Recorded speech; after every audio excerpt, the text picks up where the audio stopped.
Hi there. So, one of the things I often hear my couples say when I'm working with them is that they feel really disconnected. Or sometimes they'll say they feel like they're living these parallel lives that never intersect because they're so busy. Or that they feel like they're on an island. Or they feel like roommates. And I know that when this is the case, what's not happening is intentionality. We're not being intentional about the relationship, and we're certainly not prioritizing it. I know that there are a lot of things that happen in life that can get in the way, so I'll often hear people say, we're just too busy for date nights. We're so busy with the kids. We don't have time for quality time. Or we're too tired for sex. So those are certainly, there can be elements of truth to those things, but the reality is that if we continue to let those be the reasons or excuses for why we're not feeling connected, then we'll continue to feel disconnected.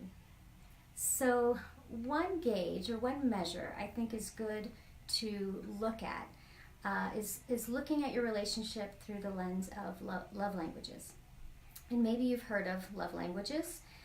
So I want to spend today just kind of going through what those love languages are and really maybe allowing you to take some time to think about what are my love languages, what are the most important ones, and what are the most important ones of my partner.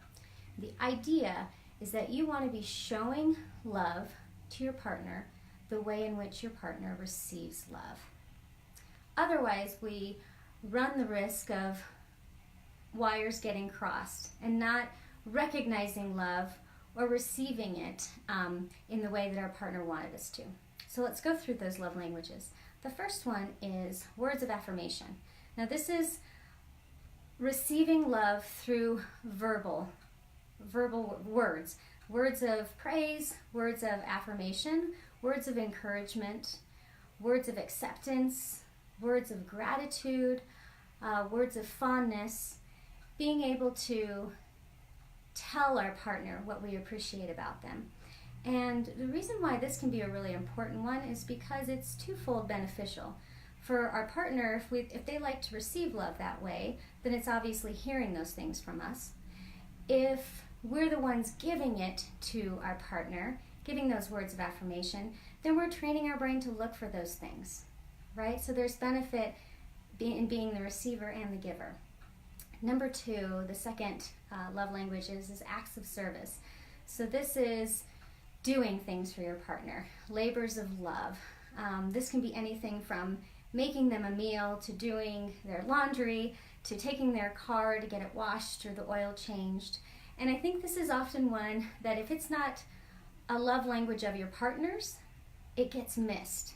And so maybe sometimes there's frustration in doing these love labors and our partner not recognizing them. A third one could be gift giving, and I think this is less about material giving and more about the thoughtfulness behind the gift. So gifts mean that we're paying attention and that we are listening to our partner. So we've heard them talk about that concert they want to go to. We know their favorite drink from their favorite coffee shop. And so these little gifts are a reminder that you matter and that we're paying attention. Another love language is quality time.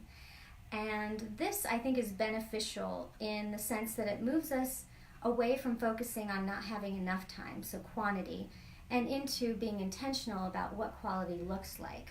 So being very specific with how we spend date night, how we spend time together, making it less about the amount of time and more about talking about things that go deeper, that are not the day-to-day responsibility, logistical things that we normally talk about, which quite frankly are necessary but can be boring and sometimes not very sexy. So quality time allows us to shift gears into something that's much more deeper, much more connected. The last one is physical touch. Now this is physical touch from hand holding, hugging, all the way to sex, intimacy that way. Physical touch is a real important love language for a lot of people, and if it's important for you or your partner, then it's important to do the work of figuring out how to incorporate affection, how to incorporate intimacy, and make that a priority.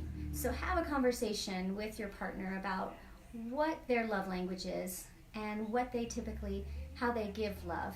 Make sure that there's a connection between those, and what will result is you feeling much more connected to your partner.